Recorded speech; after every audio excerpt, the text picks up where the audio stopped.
All right, everybody. Thank you for joining today's Prometheus community and ecosystem call.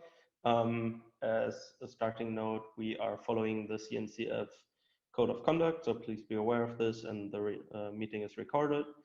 And let's kick off this meeting with me presenting what we had at the Dev Summit. So how do I share my screen here? Very good. Share button. I found that one. Share my screen. All right.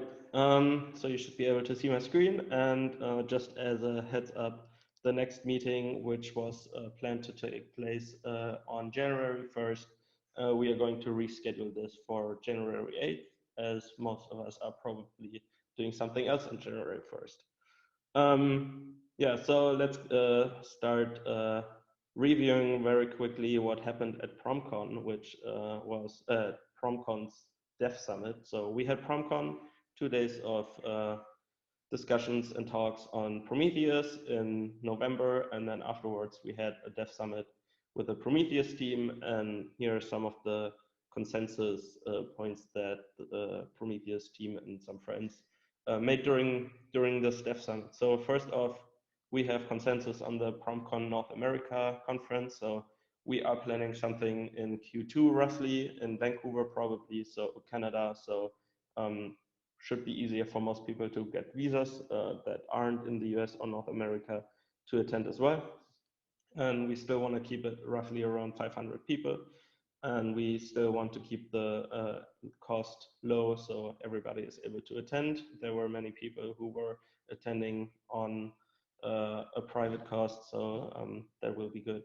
And maybe even have a day of onboarding and workshops before actually kicking off PromCon itself, basically. So new people new to Prometheus can get a sense of what's going on. And talking about conferences, there's also agreement and consensus on most likely doing a Prometheus Day in India, so that will be interesting and fun. And that will be, I don't think we have a timeline, but it will happen eventually, hopefully. A bit more technical, there was a discussion on lifting the service discovery moratorium, and that has happened. So we are now able to get new service discovery into Prometheus again. However, we still need to have one maintainer from the team, probably with push access to that service discovery. So it is roughly community driven, but somebody from the team needs to buy into this as well. I think a small comment on that one. Yep. I think we said that the bar is just the same as becoming a maintainer. So if someone puts in the time to become a maintainer, they're more than happy to be maintainer for that service discovery. But kind of what we wanted to prevent here is what we had previously, which was people implement a service discovery and just disappear afterwards. And so that's why the bar is, we wanted to set the bar a little bit higher than that. And just to clarify on that as well, this does not mean you need to become a maintainer in order to get one added. You just need to convince an existing one. Plus, all the other requirements are in there, like it needs to make sense. There is never going to be a Chef service discovery because Chef has its own templating, for example. All right, perfect. Yeah, thanks for the clarifications. I probably wasn't too clear on that. Yeah, but moving on, we also said that we want to have experimental tracing for Jaeger built into Prometheus, as most of Prometheus team uses Jaeger tracing to resolve issues already. And with time, we will look into OpenTelemetry, but first we want to see OpenTelemetry settle a bit and then reevaluate at the next Dev Summit. And yeah, like one of the last things, there will probably, like if you are watching the Prometheus repositories, you might see some PRs being marked as stale by a bot. They won't be closed. As far as I remember, they will only be marked as stale, and then some other maintainers are basically encouraged to take a look and then maybe close these issues or pull requests. Or only PRs, if I read this correctly. And then here are some other TLDRs. So there was consensus on hopefully getting a style guide for PromQL itself. So a more upstream driven approach on this to define what PromQL queries should look like. We want to do head block memory improvements, and with that also look into further new, further encodings of new and old chunks, just as well as streamer compaction, and that is like pretty low level. So I encourage you to read up on that in the Dev Summit notes. And as well, we have some people working on a language server for PromQL. So that's very exciting too. And you can also find more on this in the Dev Summit notes. Are there any questions around this that need to be answered immediately? Otherwise, we have a Q&A at the end. Just the Stalebot is largely about issues. It does do both of them. And for people wondering why we added that, the issue is that you'd have some issue that was long resolved, and some of the ones just happened to come up high on Google searches and people losing error messages. So we'd end up with just people asking user questions in a place that they're unlikely to ever get help. So hopefully that will help get them onto the user list. And if we ever do want something unlocked, just pop into IRC and ask us. Like, it's there to help point users in the right way, not if you want to say, hey, I've written some code, can I put a link in for people who find this in future? All right, perfect. Then let's move on. I also linked the doc to the Dev Summit. You can also find the public notes online, and I can also tweet them again if you want to find the summary and the link to the doc. With that, we can move on to Cortex has a new release, and there are people who want to share and discuss the new release of Cortex with us. One thing, Matthias, could you make sure to put the notes that you have there into the general doc that we have for meeting notes? Sure. Yeah, awesome. I think that's easier for people to follow. Yeah, perfect. That's better, yeah. All right, let's move on. Thor, if you want to kick it off. Sure. There was a handful of things. In the latest Cortex release, there was, I believe, a large gRPC performance improvement. But what I've been specifically working on is the experimental Thanos TSDB integration, which vendors a lot of Thanos code, but it basically creates a multi-tenant TSDB environment on top of Thanos. And Marco has been a huge help. We're constantly finding failures of my initial integration, and it's becoming more and more stable. And it's pretty exciting right now. Did I miss anything else, Brian, in that release that was super important? Yeah, there's a bunch of things. I think you covered the high points. We are at 0.4 release of Cortex. I think there will be a 0.5 before the end of the year, and then we're trying to stamp 1.0 just to kind of denote that that we're not planning on making any more massive breaking changes. But we are planning on making a few because the CLI flags are all very inconsistent. So we do want to make breaking changes there. But after that, 1.0.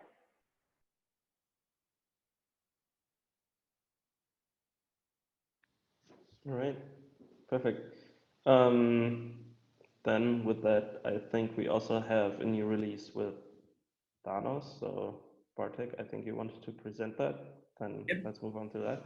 And afterwards we can have a Q&A. So if you want to pop put your questions into the internal chat, we can already try to have a queue and then start answering them afterwards. Yeah, hello everyone. Can you hear me well? Yes, good.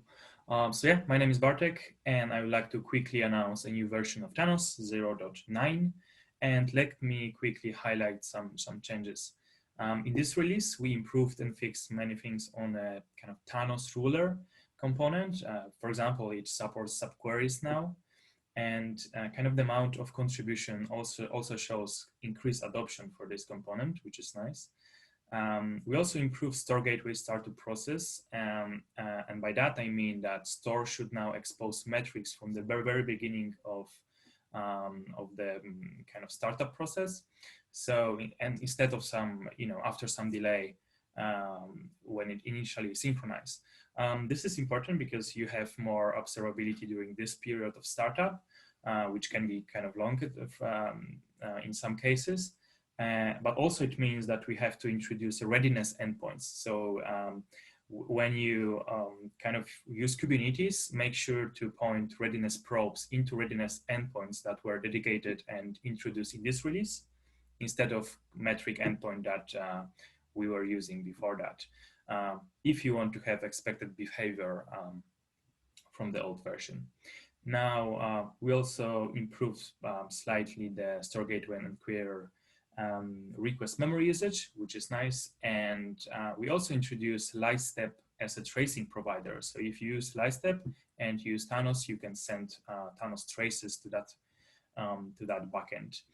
And last but not least, we added yet another cloud object storage for Alibaba Cloud, thanks to kind of our Chinese contributors. So feel free to use that as well. And yeah, as always, thank you for all contributions, and please feel free to grab the Docker image from our Quay or Docker Hub repositories or binary from our Thanos release page and give us feedback. Yeah, that's all from my side.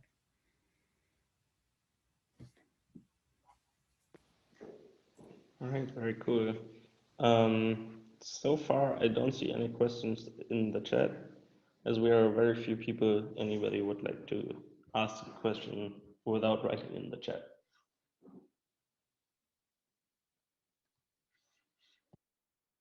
No one else has anything. I'd like to ask a philosophical question, which is,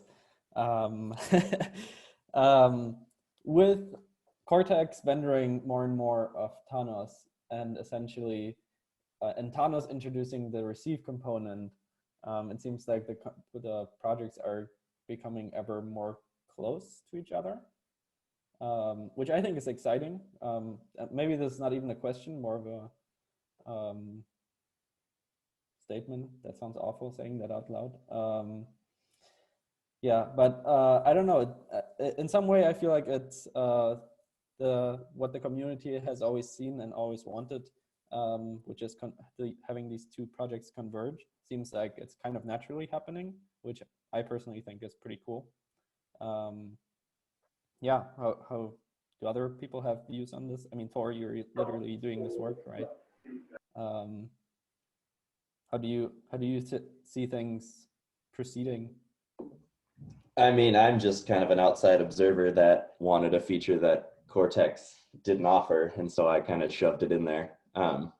So for me, it was just a necessity, but it is exciting to see them converge because it would be nice to have just a one-size-fits-all solution. I don't know if that panacea actually exists in the future where we can just have a single offering that solves all the needs, but maybe we'll get there eventually, which I think would be really neat. Certainly wasn't the goal of me vendoring Thanos, though. There is this one kind of philosophical thing about whether all the data is centralized or whether which is the Cortex starting position, or whether the most recent data is at the leaves, which is the Thanos starting position. And I do not see how you can converge those two positions. So it seems like the best you could get to is one program with a mode switch. Which might. Yeah. The thing that I was mentioning is that Thanos has that component now, which is the receive component, which can accept remote writes, and it essentially builds like there's nothing magic about this. It literally vendors the Prometheus TSDB and writes into the Prometheus TSDB, and essentially we're doing database replication, right? So yeah, I don't know. I guess mostly I'm excited that all of the things that we had anticipated that these two projects are working more closely together is actually happening, and that's just makes me excited, I think. What's the current status of the receiver in Thanos? So it's funny because literally today I was probably asked by the community 3 or 4 times. So it's good that we're asking this here. We, as Red Hat, we are using this in production for some of our needs to essentially monitor multiple clusters or lots of clusters. And yeah, this is simply because we need to ship this kind of stack to customers. We needed something that's extremely simple to maintain. And that's essentially why we ended up going with Thanos, because we actually had customers running Thanos successfully and not so successfully with Cortex, or rather the complexity of running Cortex made a lot of customers choose Thanos over Cortex. So yeah, that's primarily why we chose to invest some time into that. The receive component itself has basically everything implemented except for like hard multi-tenancy is what we called it in the initial proposal, which is actually writing to multiple time series databases per tenant. That isn't happening today. It's a single TSDB instance. That said, I actually have multiple proof of concepts of this working, but it's non-trivial amount of work. So I expect it to maybe land end of the year, maybe beginning of the next year, and we let that sink in, and then we'll probably remove the experimental labeling, naming around the receive component, which it has right now. Is the replication already supported? Replication already works, yeah. Okay. So are you going to need vertical compaction soon? I think Bartek would need to chime into this as well. I believe there is an open PR for offline deduplication, and essentially that does vertical compaction. So yeah, I've seen it. Just last question, sorry. Is there any specific reason why not using the TSDB vertical compaction and using the custom offline deduplication? Actually, I don't know. I'm not too familiar with the PR. Jump into that. Yeah.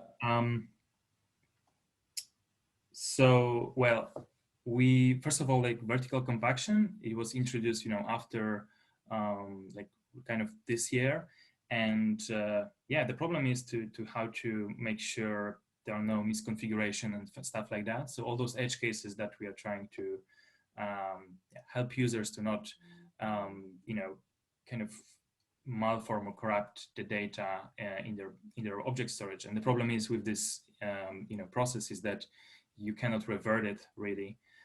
So there's no literal kind of blocker for that. And while we discussed it offline, yeah, we should definitely allow to do so. Now the offline deduplication, the idea for that was to use our deduplication algorithm, which we're able to deduplicate, two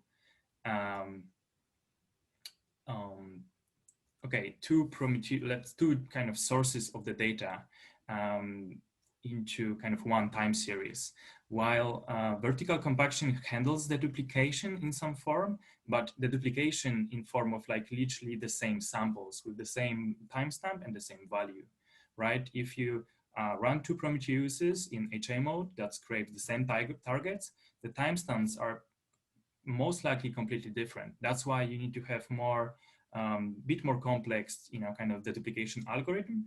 And that's why we are essentially using the same algorithm in query time, and we want to introduce that to the offline compaction. So ideally, it would be nice to have both vertical and our offline kind of the duplication in one kind of compactor thing. And I think that's a long-term goal, yes. But those are the differences. Okay, got it. I think the way we deduplicate series coming from two parallel Prometheus is different between Thanos and Cortex. Yes, because you do that on the right path, yes, right? Yeah. Yeah. But yeah, I just want to highlight that I really enjoyed working with you, Marco, because you already also kind of proposed a couple of designs around improving this vendored kind of Thanos project or Thanos kind of components in Cortex, and it was highlighting the things we could improve on Thanos side as well. So I think it's super valuable, and challenging all of those is super cool. So that's from my side on potential, kind of collaboration side of between Cortex and Thanos. Yeah, same here. I love very much this cross work between the two projects. And what personally I would like to avoid is to do many hacks into Cortex in order to continue integrating Thanos. I would prefer to contribute to Thanos in order to make it more, say, customizable for the Cortex use case as well. Yep, definitely. Yeah.